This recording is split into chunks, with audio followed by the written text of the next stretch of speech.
तो नमस्कार मित्रों, आज तारीख 26 मार्च 2026 અને વાર થયો છે ગુરુવાર। तो देश दुनियाना ताजा અને નાના મોટા સમાચાર સામે આવ્યા છે। તો આજના સમાચાર ધ્યાનથી સાંભળી લેજો અને તમે અમારા સમાચાર કયા વિસ્તારોમાંથી જોઈ રહ્યા છો કોમેન્ટમાં જણાવજો।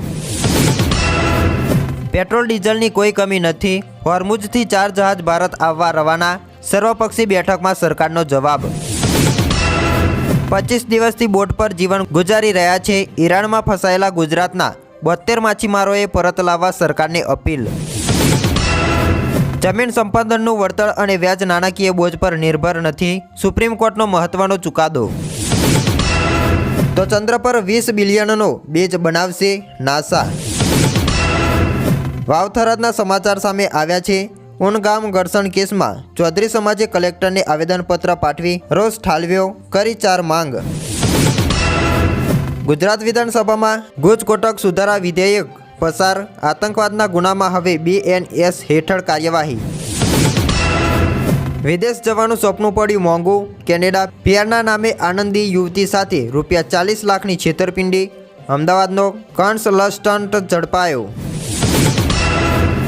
ભારતીય ખેલાડીઓ જ મારી વિરુદ્ધ રંગભેદી ટિપ્પણીઓ કરતા હતા, ભારતના પૂર્વ ક્રિકેટરનો ગંભીર આરોપ।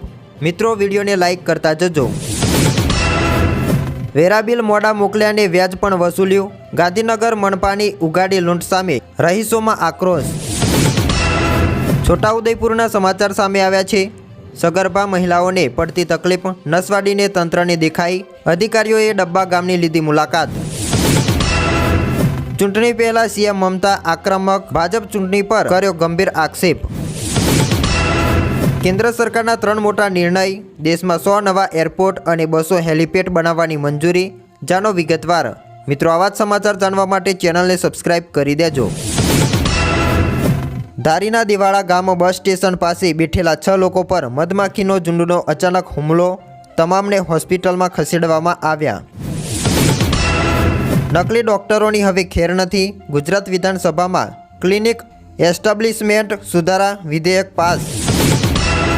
નર્મદા પરિક્રમા નદી પાર કરતી વખતે લાઈફ જેકેટ ફરજિયાત, નહીતર થશે દંડ। જાણો નવા નિયમો। તો ઘરેલું ગેસ આપવા VGL દ્વારા અરજી કરાવવા જણાવ્યું, પરંતુ કનેક્શન ક્યારે મળશે તેની સ્પષ્ટતા નહીં। જામનગર મહાનગરપાલિકાની સામાન્ય ચૂંટણી માટે આપના 19 ઉમેદવારના નામની પસંદગી।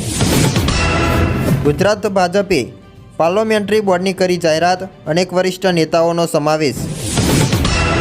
તો ગુજરાતમાં ફરી માવઠાનું સંકટ, 7 જિલ્લાઓમાં કમોસમી વરસાદનું એલર્ટ, જગતના તાતની ચિંતા પણ વધી। ગુજરાત પવિત્ર યાત્રાધામ વિકાસ બોર્ડની ઘોર બેદરકારી, 19 વર્ષથી હિસાબ જ નથી આપ્યો, CAG। તો વડોદરામાં પાન પડીકી ખાઈને રોડ પર પિચકારી નહીં મારવું, મ્યુનિસિપલ કમિશનર અરુણ બાબુની અપીલ। જામનગરમાં સગીરા સાથે દુષ્કર્મના કેસમાં 2 આરોપીને 20 વર્ષની જેલની સજાનો હુકમ। ખેડબ્રહ્મા અસારવા રેલવે લાઇન પર ટ્રાયલ રન સફળ, ટૂંક સમયમાં જ દોડશે નવી ટ્રેન। તો ટામેટાના ભાવ તળિયે, છોટાઉદેપુરના ખેડૂતોને ₹6 કિલો વેચવા મજબૂર બન્યા, દેવું વધતા ચિંતા વધી। ગાંધીનગરના અમદાવાદમાં 174 લોકો બોગસ ખેડૂત બની બેઠા, સરકારી લાભ માટેનો ખેલ પકડાયો। જામનગરમાં લીમડા લાઈન વિસ્તારોમાં આવેલી સરસ્વતી વિદ્યા મંદિર અંગ્રેજી શાળામાં ફી વધારવા મુદ્દે વાલીઓમાં આક્રોશ। ગુજરાત રાજ્યમાં ફરી એક વખત કમોસમી વરસાદ, માવઠાનું સંકટ ઊભું થવાની આગાહી હવામાન વિભાગ દ્વારા કરવામાં આવી। હવામાન વિભાગ દ્વારા જણાવવામાં આવ્યું છે કે આગામી 29 અને 30 માર્ચ દરમિયાન રાજ્યના કેટલાક વિસ્તારોમાં માવઠું થઈ શકે છે।